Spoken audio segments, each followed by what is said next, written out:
Hi guys, welcome back to my channel. I hope you've all had a really lovely week.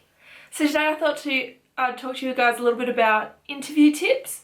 So the thing that's prompted this is I've been sitting in on graduate interviews for PMs for work for the last couple of weeks, and there are some tips that need to be shared, and I thought sitting on the other side of the interview table has been a really great experience for me, and it's been really good to see some do's and don'ts from that side. So I thought I'd really love to share those with you.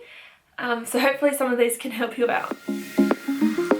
Alright, so a lot of these tips are going to be based on really early career, entry-level kind of positions. That's where my sort of only experience is in A, going in for interviews, and B, sitting in on interviews, interviewing people. So that's what these sort of tips are going to be based upon. So this year I've been a part of the selection committee for graduates for next year, so it's been a really interesting experience, that's for sure.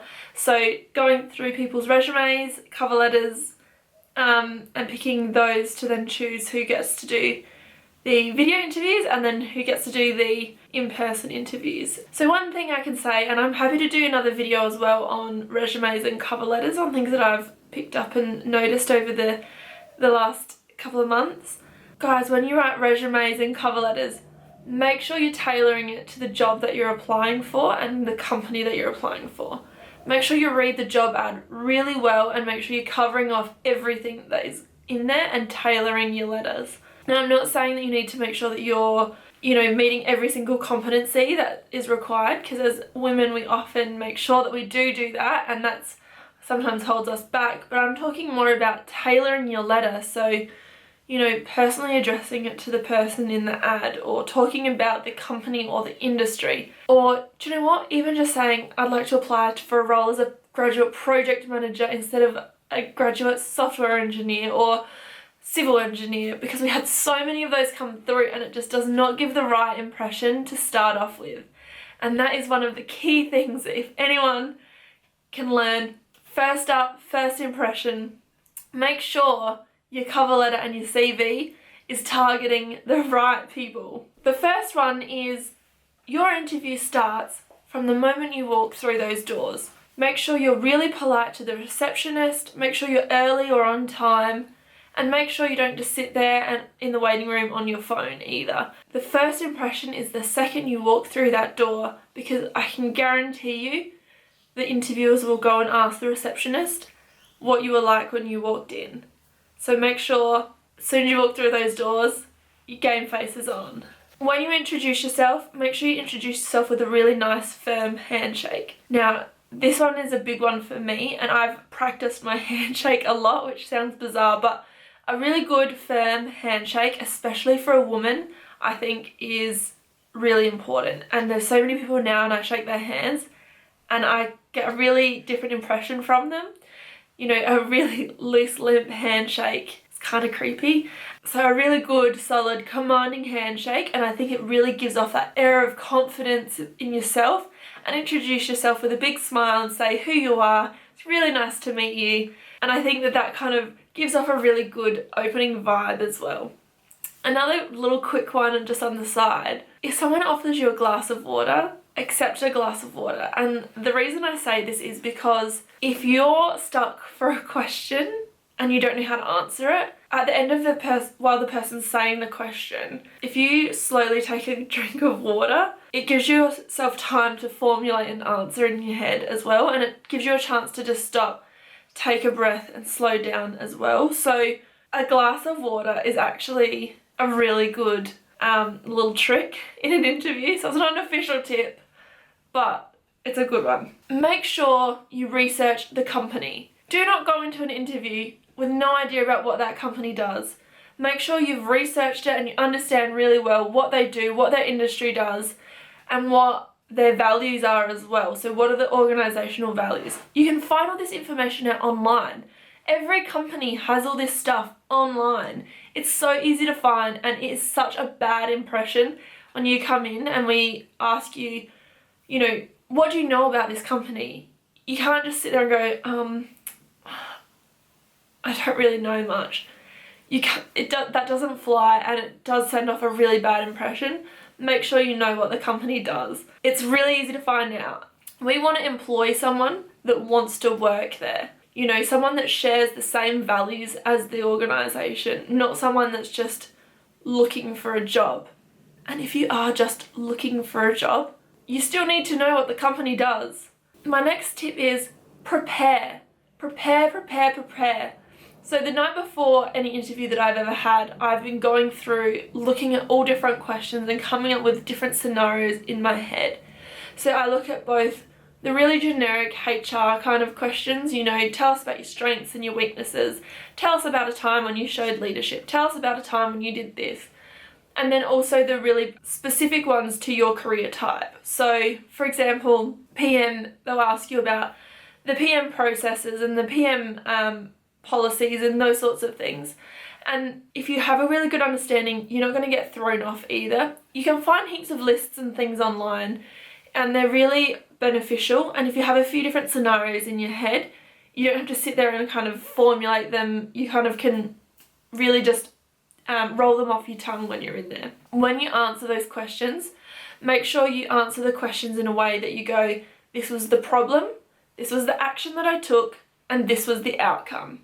This way it shows you that you understood what the problem was, you understood how you actually did the task or show that competency, and you actually understood the outcome and what the consequences of that were.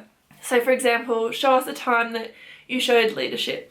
Well, you might talk about a time that you were in a team situation and then the team was just all over the place, and you know, you really needed to meet a deadline and there was no one showing leadership. So you stood up, and the action that you took is that you stood up, you decided you were going to start daily stand-up meetings, you were going to start running the show and start giving out actions and minutes. The consequence of that was everyone knew what they actually had to do, and everyone then started targeting those actions, and then they started getting the job done, and then the project or program or activity was done faster. That's a good way to then show the way that you can think it through, and it gives a really good understanding of that. The fun one, strengths and weaknesses.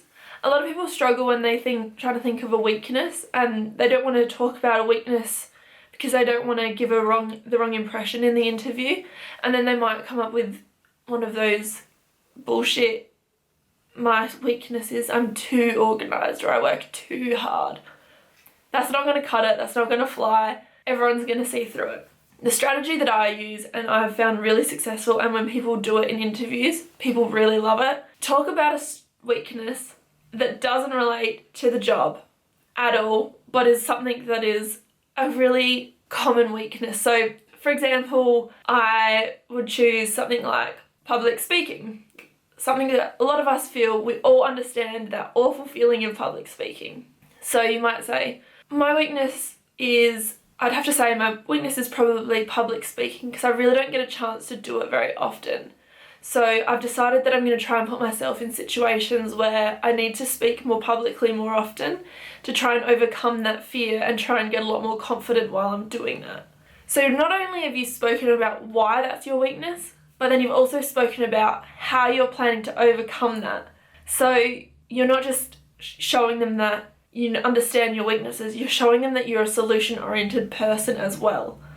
That's a really key part of this. I'm going to highlight again, don't use something that's really key to your role. So, you know, if you're going to be going for a job as a teacher, you don't go, my weakness is dealing with children. That's not going to work. Try and do something that is pretty nice and broad and general, but everyone will understand, but everyone will get.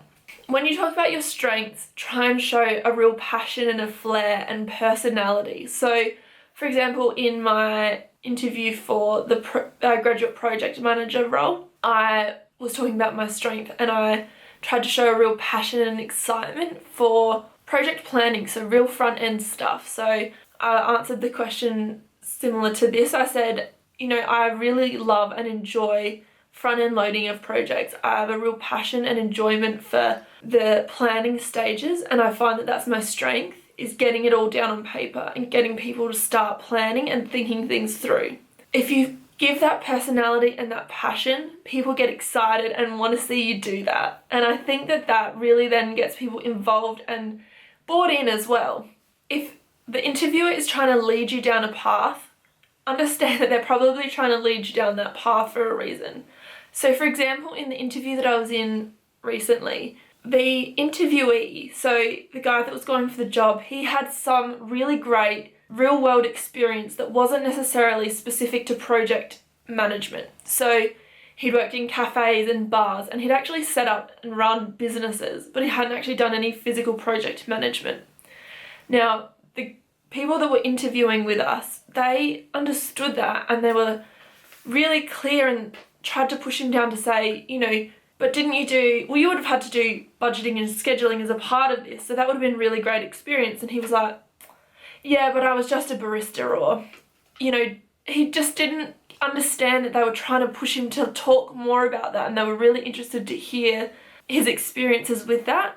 And he just didn't quite understand that they were pushing for him to talk about that because they knew that that was really good experience that would be able to push him forward for this role. In doing that, he would have been able to then persuade them that he was the right person for the job. Instead, he just completely dismissed that whole entire section of his experience, and we didn't get to hear anything about it, and we didn't get to hear anything about what would have actually made him good for the role, and we didn't get to hear anything that was going to be useful in the position at all. So we only got to hear about his theoretical studies and things like that. So try and understand where your interviewers are coming from, and if they try and push you down a path or try and get more information about something, listen and take that in and try and do that for them. So speak more about something that they're clearly interested in, because they're trying to push that for a reason and they want to hear more about that for a reason.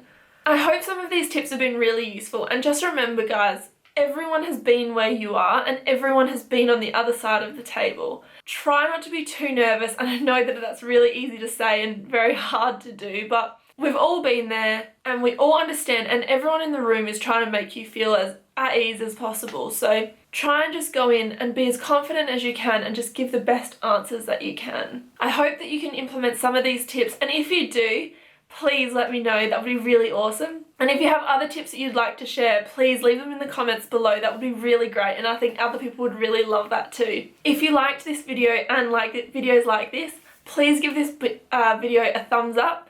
That'd be really great, and please do subscribe to my channel. It really does support me. Also check me out over on Instagram. I'm mindful_and_messy, and I post quite a lot over there, so that would be really awesome if you could give me a follow over there. I hope you all have a really lovely day, and I'll see you all again next week. Thanks guys, see you later.